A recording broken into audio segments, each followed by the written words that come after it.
할머니 오늘도 약 드셨지? 수면제 말이야. 그날 밤 11시였습니다. 잠이 안 와서 화장실에 가려고 방문을 살짝 열었는데 큰아들 집 거실에서 큰 며느리의 목소리가 들렸어요. 둘째 며느리에게 하는 말이었습니다. 응, 이제 거의 매일 멍하게 계시잖아. 이웃들도 할머니 치매 같다고 하더라. 둘째 며느리가 당연하다는 듯이 대답했어요. 그럼 이제 병원 가보자고 해야겠다. 의사가 치매 진단 내리면 큰 며느리가 말끝을 흐렸습니다. 맞아. 그럼 우리가 후견인 되는 거지. 요양원비는 할머니 연금으로 충분하고 둘째 며느리 목소리는 소름 끼치게 차가웠어요. 12억 재산이 우리 손에 들어오는 거잖아. 그 순간 제 손이 부들부들 떨렸습니다. 68년을 살아오면서 가장 믿을 수 없는 말이었거든요. 제 가족들이 저를 치매 환자로 만들어서 요양원에 보내고 재산을 차지하려고 계획하고 있다니요. 바로 그 순간 저는 가슴이 터질 것 같았습니다. 하지만 더 충격적인 건 손자까지도 이 계획에 참여하고 있었다는 겁니다. 첫째 손자 민수가 말했어요. 할머니가 요양원 가시면 제가 의대생이라고 말해서 조의금도 많이 받을 수 있을 거예요. 그리고 할머니 돈으로 외제차 사서 친구들한테 자랑할 거예요. 세상이 무너지는 기분이었어요. 제가 제일 아끼고 사랑했던 손자까지 저를 이용하려고 하다니요. 도대체 왜 이런 일이 벌어진 건지 궁금하시죠? 지금부터 모든 걸 말씀드리겠습니다. 안녕하세요. 오늘도 좋은 하루 보내고 계신가요? 저희 채널이 마음에 드신다면 구독과 좋아요로 응원해 주세요. 여러분의 소중한 관심이 제게 큰 힘이 된답니다. 그럼 오늘 이야기 속으로 함께 떠나보시죠. 안녕하세요. 저는 김정순입니다. 올해 68세가 되었어요. 저는 대구 수성구에서 40년째 떡집을 운영하고 있습니다. 작은 가게지만 단골 손님들이 많아서 월 매출이 600만 원 정도 나오고 순이익도 150만 원은 돼요. 그리고 떡집이 들어있는 이 건물도 제 소유죠. 월세 수입이 150만 원 정도 나옵니다. 거기에 평생 모은 예금 3억 원까지 합치면 총 자산이 12억 원 정도 됩니다. 국민연금과 사업자 연금을 합쳐서 매월 120만 원도 받고 있어요. 저에게는 자녀가 셋 있습니다. 큰아들 태영이가 45세로 중견기업에서 과장으로 일하고 있어요. 둘째 아들 태훈이는 41세로 작은 사업을 하고 있는데 요즘 어려움을 겪고 있더라고요.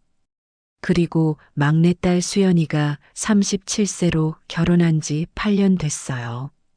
그리고 첫째 손자 민수가 20세 의대생입니다. 제가 평생 가족을 위해 살아온 평범한 할머니였어요. 하지만 오늘 밤 큰아들 집에서 들은 그 이야기는 제 인생을 완전히 바꿔놓았습니다. 제가 사랑하고 아껴온 가족들이 저를 치매 환자로 만들어서 요양원에 보내고 재산을 차지하려고 계획하고 있었던 거예요. 사실 이런 일이 일어날 조짐은 몇 달 전부터 있었어요. 저는 그때까지도 전혀 눈치채지 못했지만 말이죠. 이제 처음부터 차근차근 어떤 일들이 있었는지 말씀드릴게요. 과연 제가 어떻게 이 모든 진실을 알게 되었을까요? 제 가족들이 왜 이런 끔찍한 계획을 세우게 되었는지부터 말씀드려야겠어요. 겉으로는 평범해 보이는 가족이었지만 각자 숨겨진 사정들이 있었거든요. 큰아들 태영이는 15년째 같은 회사에 다니고 있어요. 성실하고 착한 아들이라고 생각했는데 최근에 알게 된 사실이 충격적이었습니다. 회사에서 승진을 위해 뇌물을 써야 한다며 5천만 원이 필요하다고 하더라고요. 그런데 며느리 지영이가 명품에 빠져서 신용카드 빚이 3천만 원이나 된다는 걸 나중에 알게 됐어요. 더 심각한 건 큰아들이 회사 후배 여직원과 불륜 관계라는 거였어요. 그 여자와 새 출발하려면 돈이 필요하다고 생각했던 거죠. 제가 우연히 큰아들 핸드폰을 봤는데 자기야, 곧 엄마 돈 들어와. 12억이면 오피스텔 얻고도 남아라는 메시지를 보내고 있었어요. 둘째 아들 태훈이는 3년 전부터 치킨집을 운영하고 있어요. 처음에는 잘 될 줄 알았는데 코로나 때문에 매출이 뚝 떨어져서 적자가 계속 쌓이고 있었어요. 게다가 장사가 안 되니까 도박에 손을 대기 시작했대요.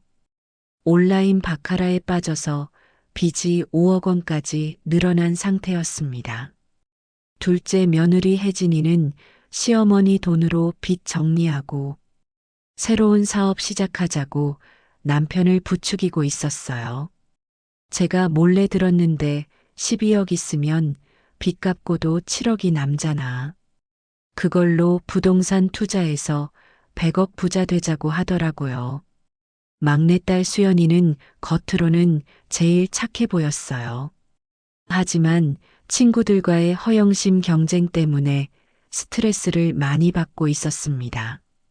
친구들이 다 명품백 들고 다니고 외제차 타는데 자기만 초라하다고 느꼈던 거죠. 그래서 제 몰래 제 이름으로 대출을 받아서 명품을 사고 있었어요. 총 2천만 원어치나 됐습니다. 막내 사위 진호는 회사 구조조정으로 해고될 위기에 있었어요. 새로운 직장을 구하기 위해 학원도 다니고 자격증도 따야 하는데 돈이 부족한 상황이었습니다. 그래서 수연이와 함께 어머니 재산 일부만 미리 받을 수 없을까 하는 생각을 하고 있었던 거예요. 그리고 첫째 손자 민수는 의대 4학년인데 등록금 부담이 만만치 않았어요. 한 학기에 1,200만 원씩 드는데 부모들이 다들 형편이 어려우니까 저한테 의존하고 있었던 거죠. 하지만 민수는 거기서 그치지 않았어요. 의대 동기들이 다 외제차 타고 다니니까 자기도 BMW나 벤츠를 타고 싶어 했어요. 이렇게 각자 돈이 급하게 필요한 상황이었는데 제가 건강하게 오래 살면 언제 유산을 받을지 모르니까 조급해진 거였어요. 그래서 저를 빨리 요양원에 보내고 재산을 차지하려는 계획을 세운 거죠. 하지만 저는 그때까지도 가족들의 이런 속사정을 전혀 몰랐어요. 그저 평소보다 자주 찾아와서 안부를 물어보고 용돈도 달라고 하길래 우리 가족들이 많이 힘든가 보다 하고 생각했을 뿐이었거든요. 오히려 더 도와주려고 애쓰고 있었어요. 그런데 며칠 전부터 이상한 일들이 벌어지기 시작했습니다. 제가 어떻게 가족들의 진짜 계획을 알게 되었는지 말씀드릴게요. 처음에는 작은 일들이었어요. 제가 평소에 두던 물건들이 자꾸 없어지는 거였어요. 안경을 침실에 뒀는데 거실에 있다거나 열쇠를 현관에 뒀는데 부엌에 있다거나 하는 일들이 반복됐어요. 어머니, 요즘 깜빡깜빡 하시는 것 같던데 괜찮으세요? 큰 며느리 지영이가 걱정스럽게 물어보더라고요. 그때는 정말 제가 건망증이 심해진 줄 알았어요. 나이가 들면 그런 거려니 했죠. 그런데 이상한 건 가족들이 저한테 같은 질문을 여러 번 시킨다는 거였어요. 어머니, 오늘 약 드셨어요? 라고 물어보면 제가 응, 먹었어 라고 대답하는데 10분 후에 또 어머니, 약 드셨냐고요? 라고 물어보는 거예요. 그러면 제가 아까 먹었다고 했잖아 라고 하면 어머니가 까먹으셨나 봐요. 방금 전에 안 드셨다고 하셨는데요 라고 하는 거였어요. 처음에는 제가 정말 까먹은 줄 알았어요. 더 이상한 건 이웃들의 반응이었어요. 평소에 친하게 지내던 옆집 박 여사가 어느 날 저를 보더니 정순이 언니 요즘 많이 힘드시죠? 라고 하는 거예요. 무슨 소리야? 난 괜찮은데? 제가 물어보니까 박 여사가 말하더라고요. 며느리들이 그러던데 언니가 요즘 같은 말 계속 반복하시고 물건도 자꾸 잃어버리신다면서요? 혹시 치매 검사 받아보셨어요? 그때 저는 깜짝 놀랐어요. 며느리들이 이웃들에게까지 제가 이상하다고 말하고 다녔던 거예요. 아니야, 나는 멀쩡해. 그런 소리 하지 말라고 했는데 박 여사는 믿지 않는 표정이었어요. 그날부터 저는 의심하기 시작했습니다. 혹시 가족들이 일부러 저를 이상한 사람으로 만들려고 하는 건 아닐까 하고 말이에요. 결정적인 순간은 지난주 수요일 저녁이었어요. 큰아들 집에서 가족회의를 한다고 해서 갔는데 저는 좀 피곤해서 잠깐 눈을 붙이려고 안방에 누워 있었어요. 그런데 거실에서 가족들이 조용히 모여서 이야기하는 소리가 들렸어요. 처음에는 별로 신경 안 썼는데 제 이름이 나오길래 귀를 기울였어요. 그때 들은 이야기가 제 인생을 완전히 바꿔놓았습니다. 이제 진짜 병원에 모시고 가야 할 것 같아. 큰아들 태영이가 말했어요. 어머니가 요즘 너무 이상하셔.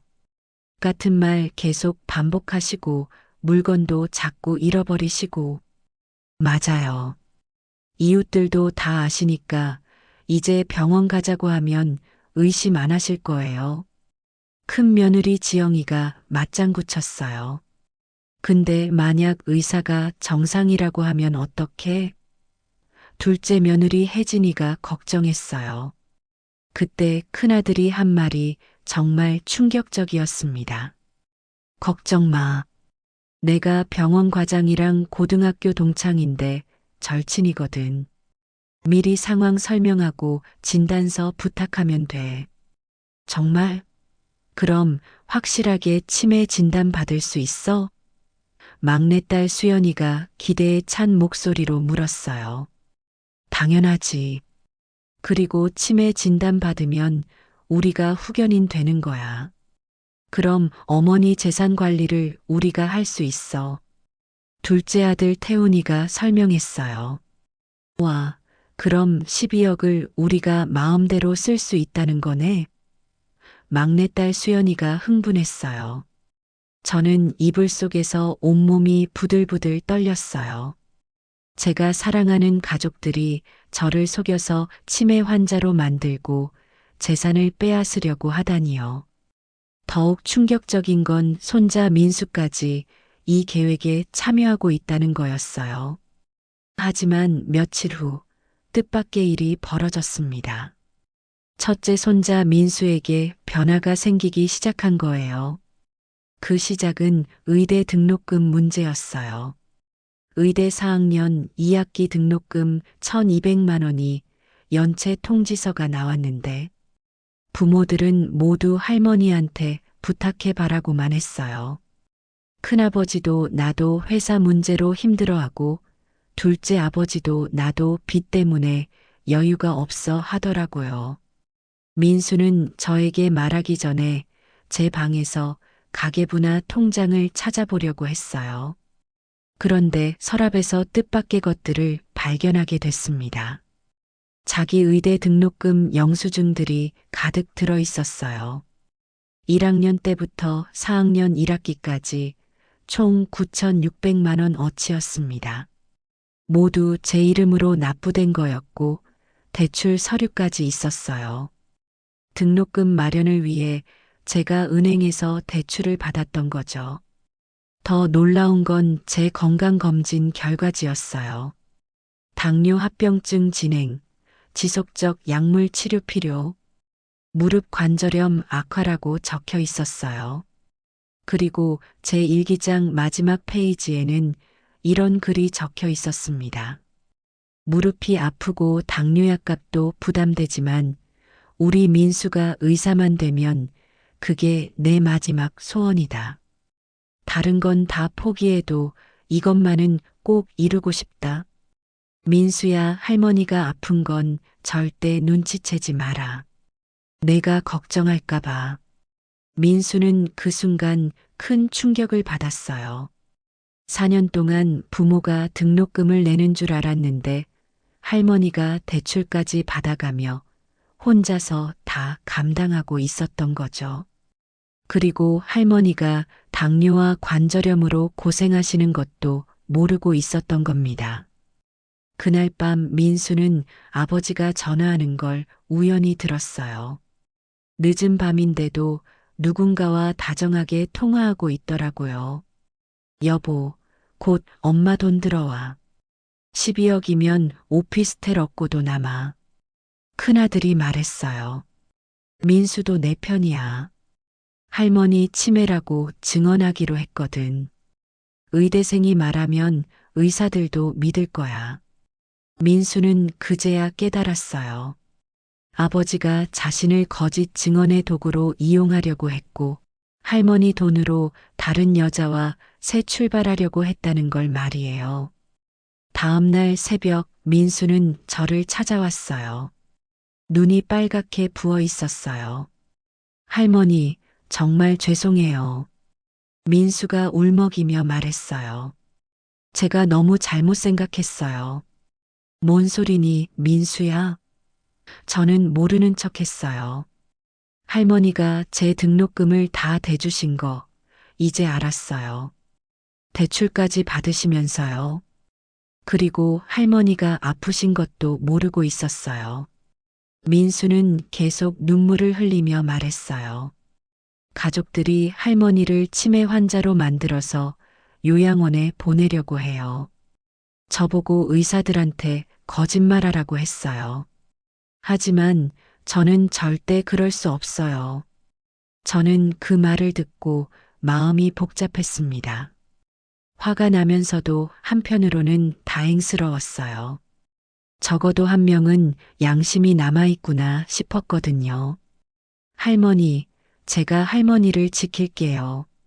민수가 결심한 듯이 말했습니다. 가족들 계획 다 알려드릴게요. 그리고 제가 증언해서라도 할머니를 보호할게요. 고맙다, 민수야. 저는 손자의 손을 꼭 잡아줬어요. 그래도 내가 정말 의사가 되길 바란단다. 할머니가 뭘 해도 내가 좋은 의사만 되면 그걸로 충분해. 그 말을 듣고 민수는 더욱 울었어요. 할머니, 저 정말 후회돼요. 왜 이제야 깨달았을까요? 늦지 않았어. 지금이라도 바른 마음을 가진 게 다행이야. 그렇게 민수는 제 편이 되었습니다. 하지만 아직 다른 가족들은 제가 모든 걸 알고 있다는 사실을 몰랐어요. 그리고 민수를 통해서 그들의 더 구체적인 계획을 알게 될 거였습니다.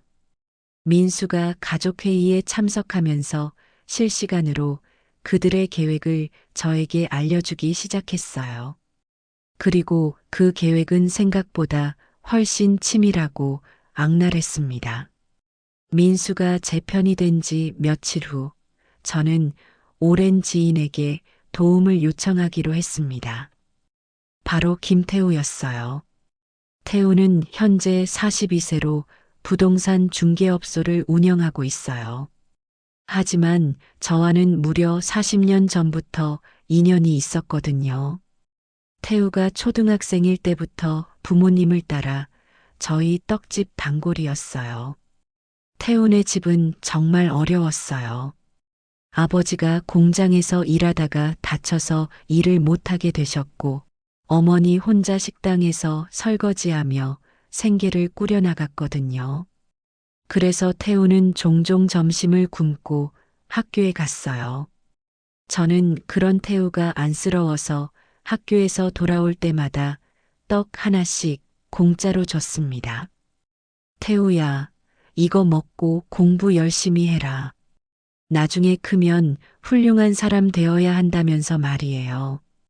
태우가 고등학교에 갈 때는 교복비가 없어서 고민하고 있었어요. 그때 제가 50만 원을 지원해 줬습니다. 나중에 성공하면 갚으면 된다고 했지만 태우는 아르바이트에서 번 첫 월급으로 이자까지 붙여서 다 갚았어요. 대학교 갈 때도 마찬가지였어요. 등록금이 부족해서 포기하려고 하길래 제가 200만 원을 더 지원했어요. 태우는 장학금을 받으면서 열심히 공부해서 경영학과를 졸업했어요. 그 후로도 태우는 명절 때마다 찾아와서 안부를 물었어요. 군대 갈 때도 취직했을 때도 결혼할 때도 항상 저를 친할머니처럼 모시고 갔어요. 진짜 손자보다 더 효자였죠. 5년 전에 태우가 부동산 중개업소를 차릴 때도 저를 찾아와서 말했어요. 할머니, 제가 이제 사업을 시작해요. 할머니 덕분에 여기까지 올 수 있었어요. 그러면서 500만 원짜리 상품권을 갖고 왔더라고요. 저는 태우에게 전화를 걸었습니다. 태우야, 할머니야. 할머니, 안녕하세요. 오랜만에 연락 주시네요. 어떻게 지내세요? 태우의 목소리는 여전히 따뜻했어요. 태우야, 할머니가 급하게 부탁할 게 있는데 시간 있니? 네, 물론이죠. 무슨 일이시라도 있으신가요? 지금 바로 갈게요. 1시간 후 태우가 떡집으로 왔어요. 40년 전 그 배고픈 아이가 이제 의젓한 어른이 되어 있었지만 저를 대하는 마음은 여전했습니다. 할머니, 얼굴이 많이 안 좋으신 것 같은데 무슨 일 있으셨어요? 저는 태우에게 모든 사실을 털어놨습니다. 가족들이 저를 치매 환자로 만들려는 계획, 재산을 빼앗으려는 음모, 민수가 양심을 찾고 제 편이 된 일까지 전부 말했어요. 태우는 처음에는 믿을 수 없다는 표정이었습니다. 할머니, 정말 그런 일이 있었다고요? 혈육이 어떻게 그럴 수가 있어요? 하지만 민수가 녹음한 가족회의 내용을 들려주자 태우는 분노했어요. 할머니를 그렇게 대하다니 정말 짐승만도 못한 놈들이네요. 할머니, 걱정하지 마세요. 제가 도와드릴게요. 저는 태우에게 제 계획을 말했어요. 태우야, 할머니가 먼저 행동하려고 해. 이 건물하고 떡집을 팔고 싶은데 가능할까? 네, 할머니. 이 동네 부동산 시세는 제가 제일 잘 아니까요. 며칠만 주시면 좋은 조건으로 팔 수 있어요. 태우는 즉시 답했어요. 그런데 할머니, 혹시 가족들이 눈치채면 안 되니까 비밀로 진행해야겠어요. 그리고 할머니 새로 사실 집도 알아봐 드릴게요. 고마워, 태우야. 40년 전에 떡 한 개 준 게 이렇게 큰 도움이 될 줄 몰랐네. 태우가 눈시울을 붉히며 말했어요. 할머니, 그때 그 떡이 제 인생을 바꿨어요. 할머니가 없었으면 지금의 제가 없었을 거예요. 이제 제가 할머니를 지킬 차례예요. 우리는 구체적인 복수 계획을 세웠습니다. 할머니, 일단 부동산 매각부터 시작해야죠. 이 건물은 지금 시세로 8억 정도 돼요. 떡집 권리금까지 합치면 9억은 받을 수 있을 거예요. 그럼 예금 3억까지 합치면 12억이네. 맞아요. 그런데 할머니, 이 돈을 어떻게 하실 거예요? 태우가 물어봤습니다. 저는 이미 결심이 서 있었어요. 건물 매각 대금은 교육장학재단에 기부할 거야. 민수 이름으로 말이야. 그 아이가 진짜 회개했으니까 의미가 있을 거야. 민수가 감동해서 눈물을 흘렸습니다. 할머니, 그리고 나머지 돈으로는 작은 집 하나 사고 새로운 곳에서 살 거야. 태우야, 내가 좋은 동네 알아봐 줄 수 있지? 네, 할머니. 조용하고 살기 좋은 곳으로 알아봐 드릴게요. 복수의 핵심은 타이밍이었어요. 마침 가족들이 제주도 여행을 계획하고 있었거든요. 5박 6일 동안 떠날 예정이었는데 그 기간이 우리에게는 절호의 기회였어요. 가족들이 여행 떠난 바로 그날부터 모든 걸 실행하자. 저는 말했어요. 태우는 실무적인 부분을 담당했습니다. 할머니, 부동산 매각, 새집 계약, 이사업체 섭외까지 제가 다 처리해 드릴게요. 5일이면 충분해요. 민수에게도 중요한 역할을 맡겼어요. 민수야, 내가 가족들 관심을 딴 데로 돌려야 해. 여행 가서도 할머니 안부 물어보는 척 하면서 아무 일 없는 것처럼 행동해. 네, 할머니. 제가 연기 잘할게요. 그들이 의심하지 않도록 평소처럼 행동할게요. 또한 저는 마지막 메시지도 미리 준비했습니다. 가족들이 여행에서 돌아왔을 때 받게 될 메시지였어요. 그들이 평생 잊지 못할 내용으로 만들고 싶었거든요. 가족들이 돌아와서 집이 없어진 걸 발견하면 어떤 반응을 보일까요? 민수가 궁금해했습니다. 그때서야 자기들이 뭘 잘못했는지 깨닫겠지. 하지만 이미 늦었어. 준비는 착착 진행됐습니다. 태우는 이미 관심 있는 구매자들을 여러 명 확보해뒀어요. 할머니, 이 동네가 재개발 예정 지역이라 투자 목적으로 사려는 분들이 많아요. 현금 거래라 빠르게 진행될 거예요. 새 집도 좋은 곳을 알아봤습니다. 수성구 범어동에 깔끔한 원룸이 있어요. 전세 2억에 살기 좋은 곳이에요. 할머니 혼자 사시기에 딱 좋아요. 민수는 가족들 앞에서 평소와 똑같이 행동했어요. 여전히 할머니를 대충 대하는 척하면서 속으로는 죄책감에 시달렸지만 복수를 위해 참았습니다. 드디어 가족들이 제주도 여행을 떠나는 날이 다가왔습니다. 40년 동네 떡집의 마지막 날도 얼마 남지 않았어요. 드디어 복수의 날이 왔습니다. 가족들이 제주도 여행을 떠나는 목요일 아침이었어요. 어머니, 저희 잘 다녀올게요. 큰아들 태영이가 가방을 들고 인사했습니다.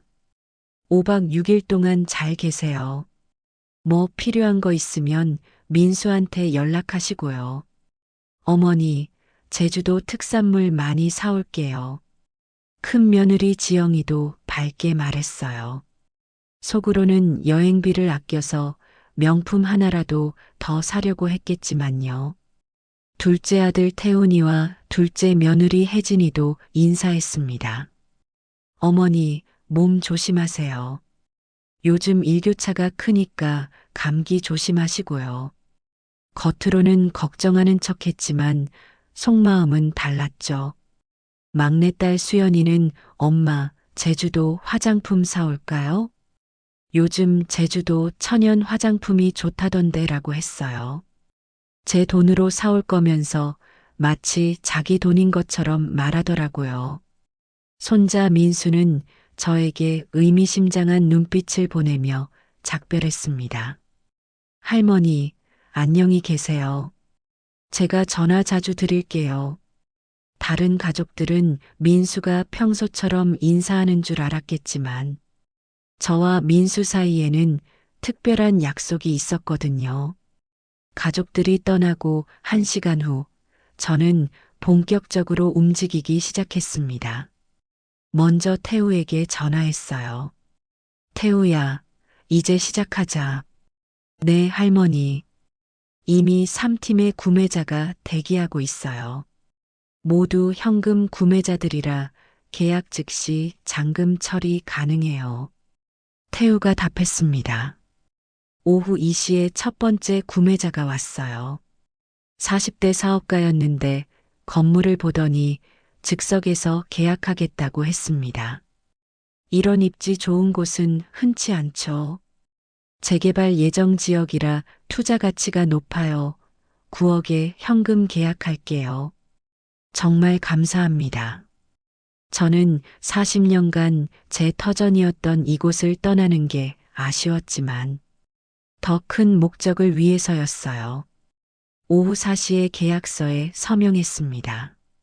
태우가 모든 절차를 완벽하게 도와줬어요. 할머니, 내일까지 잔금 처리되고 소유권 이전도 마무리될 거예요. 동시에 이사업체도 연락했습니다. 할머니, 이사짐이 생각보다 많지 않으시네요. 응, 꼭 필요한 것만 가져가려고 해. 저는 정말 소중한 것들만 선별했어요. 40년치 추억 중에서 진짜 간직하고 싶은 것들만 골라냈습니다. 그날 저녁 민수에게서 전화가 왔어요. 할머니, 가족들은 아직 아무것도 모르고 있어요.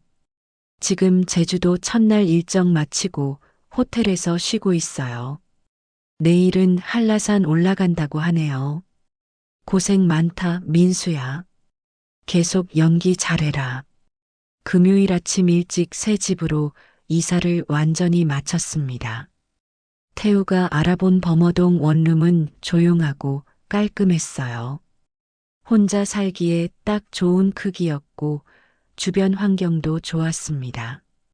할머니, 이제 정말 자유로우시겠어요. 태우가 짐을 정리하면서 말했어요. 가족들 눈치 안 보고 편하게 사실 수 있어요. 금요일 오후에는 교육장학재단을 찾아갔습니다.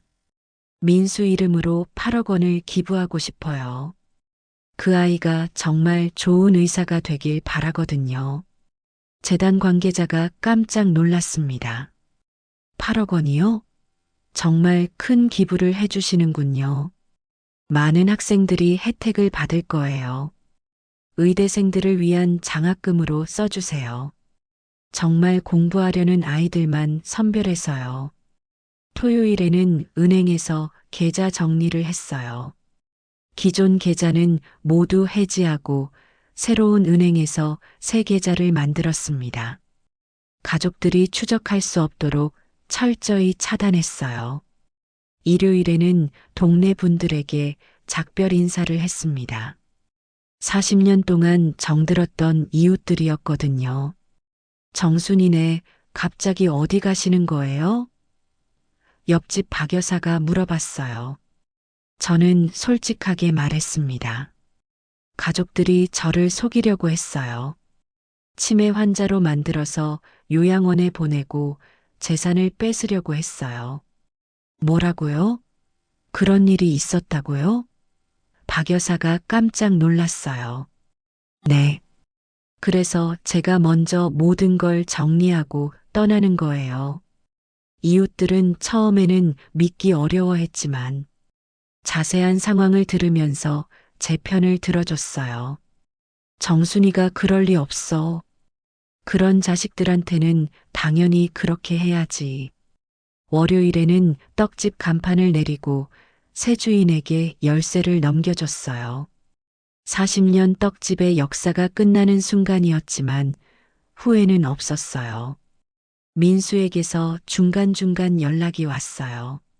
할머니, 가족들은 아직 아무것도 모르고 있어요. 매일 관광하고 맛있는 거 먹으면서 할머니 돈 쓸 생각만 하고 있어요. 그래, 마지막까지 즐기게 놔둬라. 화요일에는 가족들에게 보낼 마지막 메시지를 준비했습니다. 그들이 여행에서 돌아와서 받게 될 내용이었어요. 제 마음속에 쌓인 모든 배신감과 분노, 그리고 실망감을 담았습니다. 수요일 저녁, 드디어 가족들이 제주도 여행에서 돌아올 시간이 됐습니다. 수요일 밤 10시, 드디어 가족들이 제주도 여행에서 돌아왔습니다. 5박 6일간의 즐거운 여행을 마치고 돌아온 그들을 기다리고 있던 건 상상할 수 없는 현실이었어요. 첫째로 떡집에 도착한 건 큰아들 태영이와 큰며느리 지영이었습니다. 택시에서 내린 순간 두 사람의 얼굴이 하얗게 질렸어요. 평소에 환하게 켜져 있던 떡집 간판이 사라져 있었고 전혀 다른 가게 간판이 걸려 있었거든요. 여보, 이게 뭐야? 우리 어머니 떡집이 왜 이래? 지영이가 패닉 상태로 소리쳤습니다. 태영이도 어리둥절했어요. 이상하다. 어머니가 어디 가셨을까? 전화해봐. 하지만 제 전화번호는 이미 해지된 상태였습니다. 아무리 걸어도 현재 사용하지 않는 번호입니다라는 안내 음성만 나왔어요. 둘째 아들 태훈이와 둘째 며느리 혜진이도 곧 도착했습니다. 상황을 파악한 혜진이가 큰 소리로 외쳤어요. 도대체 무슨 일이야? 어머니가 어디 가신 거야? 막내딸 수연이와 막내 사위 진호도 마찬가지였습니다. 엄마 전화는 왜 안 받으시는 거야? 설마 뭔가 알아채신 건 아니겠지? 가족들은 완전히 패닉 상태였어요. 5일 전까지만 해도 분명히 있었던 떡집이 흔적도 없이 사라져 있었거든요. 새로운 가게 사장에게 물어봤지만 며칠 전에 인수받았다는 대답만 들을 뿐이었어요. 그때 민수가 연기를 시작했습니다. 할머니한테 무슨 일이 생긴 건 아닐까요?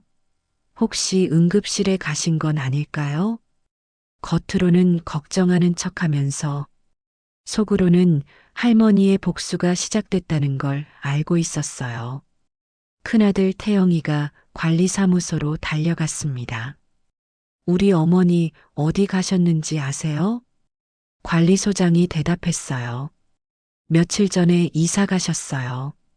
연락처는 개인정보라 알려드릴 수 없고요. 둘째 아들 태훈이는 은행으로 달려갔습니다. 하지만 계좌는 이미 모두 해지된 상태였어요. 계좌 해지는 본인이 직접 하신 거예요. 어떤 강요도 없었습니다. 셋째 딸 수연이는 경찰서까지 갔어요. 우리 어머니가 실종되신 것 같아요. 하지만 경찰은 성인이 자발적으로 이사한 것 같은데요. 실종 신고 대상이 아닙니다라고 했어요. 그날 밤 11시 30분, 드디어 제가 준비한 폭탄 메시지가 가족 단톡방에 전송됐습니다. 너희들이 나를 치매 환자로 만들어서 요양원에 보내고 돈을 뺏으려 했던 거 다 알고 있다. 병원장이랑 짜고 가짜 진단서 만들려던 것, 이웃들한테 거짓말해서 소문 퍼뜨린 것, 내 물건 숨겨서 건망증 있는 척 연출한 것도 다 알고 있어. 태영아, 너는 회사 후배와 바람 피우면서 내 돈으로 오피스텔 얻으려고 했지? 태훈아, 너는 도박빚 5억 갚으려고 했고, 수연아, 너는 명품 할부금 갚으려고 했고, 12억? 이미 다 정리했다.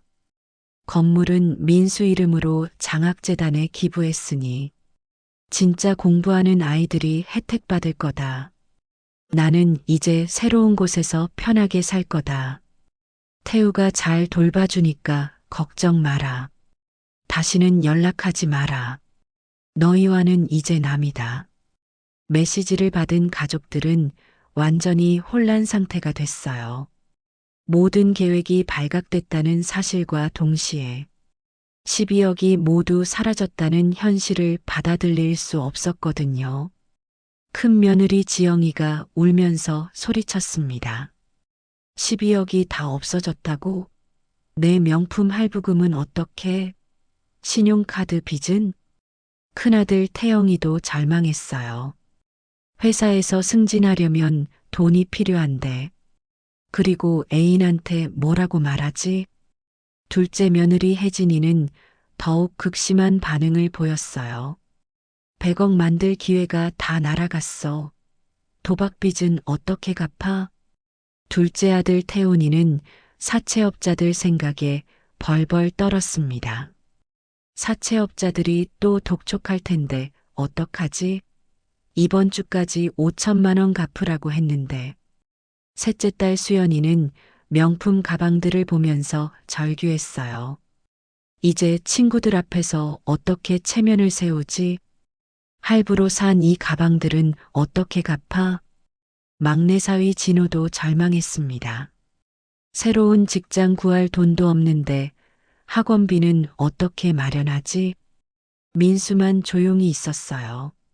하지만 속으로는 가족들의 이런 반응을 보면서 할머니가 얼마나 상처받았을지 다시 한번 깨달았습니다. 그날 밤 가족들은 서로를 원망하며 싸웠어요. 누가 계획을 누설했어? 할머니가 어떻게 알았지? 이제 어떻게 살아? 하지만 이미 늦었어요. 저는 모든 걸 정리하고 새로운 삶을 시작했거든요. 그 시간 저는 새로운 집에서 40년 만에 처음으로 평화로운 밤을 보내고 있었어요. 누구 눈치도 안 보고 편안하게 잠들 수 있었습니다. 다음 날 아침 태우가 안부 전화를 했어요. 할머니, 첫날 밤 어떠셨어요? 정말 편안했어. 이렇게 마음 편한 건 오랜만이야. 태우는 계속해서 저를 돌봐줬습니다. 새 동네 병원도 소개해주고 생활에 필요한 것들도 챙겨줬어요. 40년 전 제가 떡 한 개 준 것이 이렇게 큰 의리로 돌아온 거였죠. 할머니, 제가 주말마다 찾아뵐게요. 생필품 필요한 것도 사다 드리고요. 민수도 가족들 몰래 저를 찾아왔습니다. 할머니, 정말 죄송해요. 가족들이 완전히 망가졌어요. 저는 민수를 따뜻하게 맞아줬습니다. 그래도 너는 달랐잖아. 마지막에 양심을 찾았으니까. 할머니, 저 이제 정말 좋은 의사가 될게요. 할머니가 기부하신 장학금의 의미를 평생 잊지 않겠어요. 민수는 말을 이었어요. 할머니처럼 어려운 분들을 돌보는 의사가 되겠어요.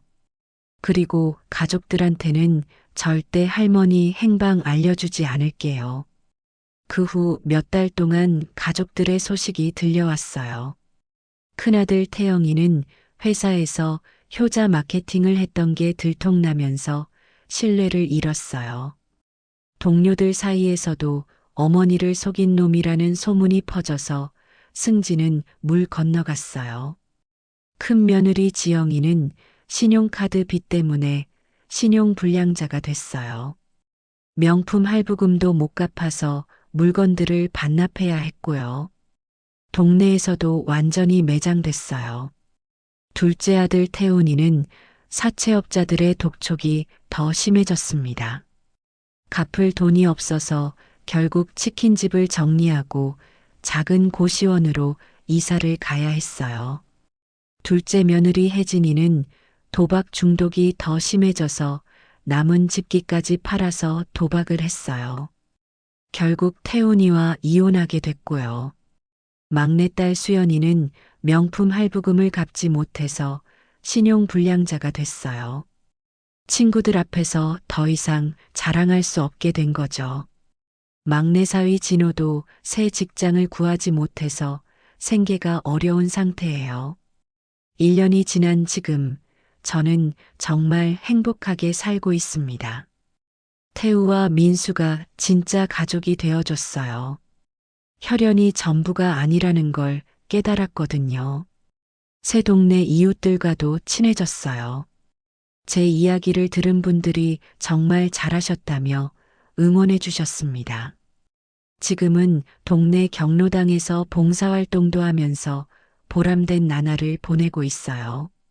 민수는 의대를 무사히 졸업했습니다. 장학금 덕분에 경제적 부담 없이 공부에만 집중할 수 있었어요. 지금은 내과 레지던트로 일하면서 주말마다 저를 찾아와서 건강 체크도 해주고 함께 시간을 보내요.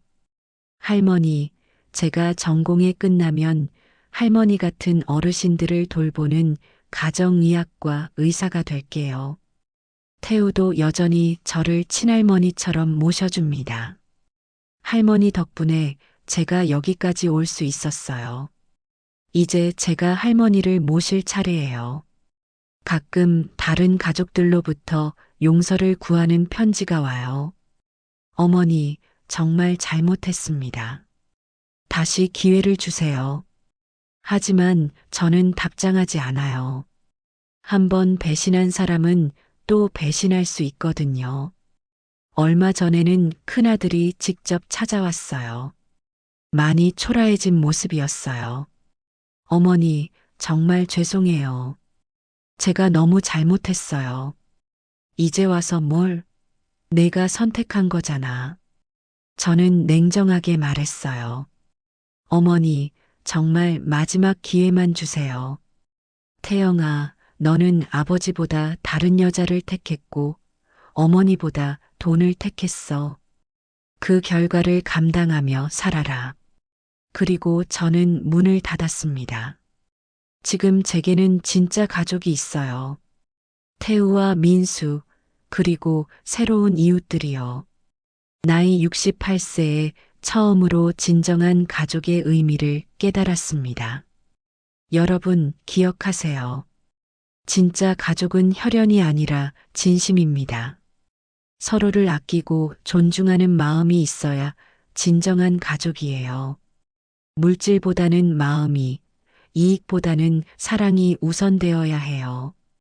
나이가 들었다고 해서 당하고만 살 필요는 없어요. 용기를 내서 맞서 싸우면 됩니다. 68세인 제가 할 수 있었으니까 여러분도 할 수 있습니다.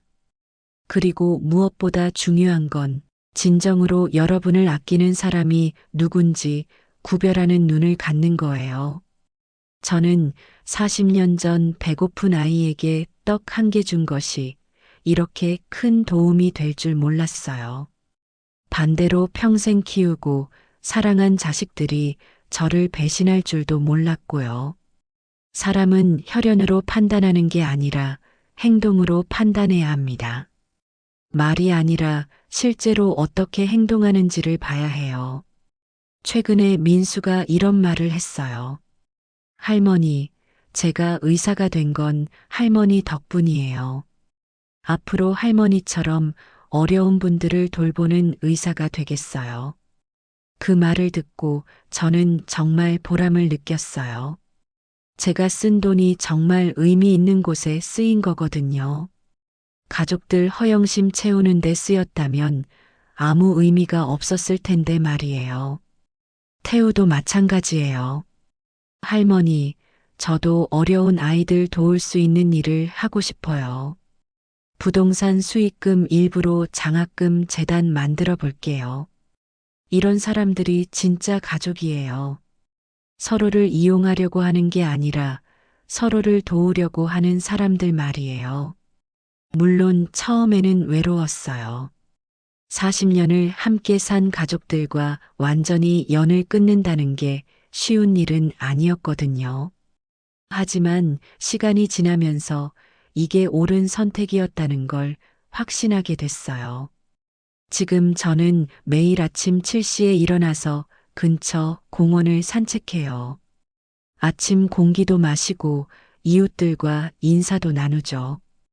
오전에는 경로당에서 다른 어르신들과 함께 시간을 보내고 오후에는 독서를 하거나 TV를 봐요. 저녁에는 태우나 민수가 번갈아 가며 찾아와서 함께 식사를 해요.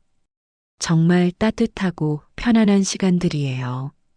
건강도 많이 좋아졌어요. 스트레스가 없어지니까 잠도 잘 오고 식욕도 좋아졌어요. 당뇨 수치도 많이 개선됐고 무릎 통증도 줄어들었어요. 가끔 예전 가족들 생각이 날 때도 있어요. 특히 명절 때는 조금 쓸쓸하기도 하고요. 하지만 후회하지는 않아요. 그들이 저를 진짜 가족으로 생각했다면 그런 짓을 하지 않았을 테니까요.